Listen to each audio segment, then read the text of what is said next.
Film ఇండస్ట్రీకి కొత్త కాకపోయినా న్యూ ఇయర్ ఫస్ట్ డే రోజు స్పెషల్ సెలబ్రేషన్స్ మాత్రం వెరీ స్పెషల్ కదా. అందుకే heroes and heroines full enjoy చేస్తారు. పెళ్ళైనోళ్ళైతే ఫ్యామిలీలతో, బ్యాచులర్స్ అయితే గర్ల్ ఫ్రెండ్స్ తో సిటీ నుంచి చెక్కేస్తున్నారు. ఈసారి మాత్రం ఓ వార్త ఇండస్ట్రీ మొత్తానికి హాట్ టాపిక్ అయింది. Young hero Naga Chaitanya, hot beauty Samantha ఈసారి గోవాలో న్యూ ఇయర్ సెలబ్రేషన్స్ కు వెళ్లారంట. ఇప్పటికే ఈ హాలిడే స్పాట్ లో ల్యాండ్ అయిన వీళ్ళు ఫ్రెండ్స్ తో ఎంజాయ్ చేస్తున్నారంట. షూటింగ్స్ కు 1 వీక్ బ్రేక్ ఇచ్చి మరీ మస్తీ మజా అంటున్నారంట. వీళ్ల వెంట ఓ గ్యాంగ్ కూడా ఉందంట. వీళ్లే కాదండి, శ్రీమంతుడు అయితే విత్ ఫ్యామిలీతో స్విట్జర్లాండ్ షిఫ్ట్ అయ్యాడు. ఇక మిల్కీ బ్యూటీ తమ్ము అయితే నార్త్ కరోలినాకు వెళ్ళింది. ఫ్యామిలీతో వీక్ డేస్ ఎంజాయ్ చేస్తానంటూ అనౌన్స్ చేసింది.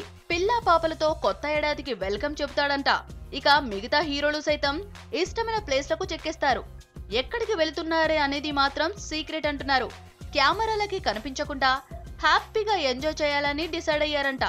2016కు గ్రాండ్ వెల్కమ్ చెప్పడానికి ఫిక్స్ అయ్యింది టాలీవుడ్ ఇండస్ట్రీ.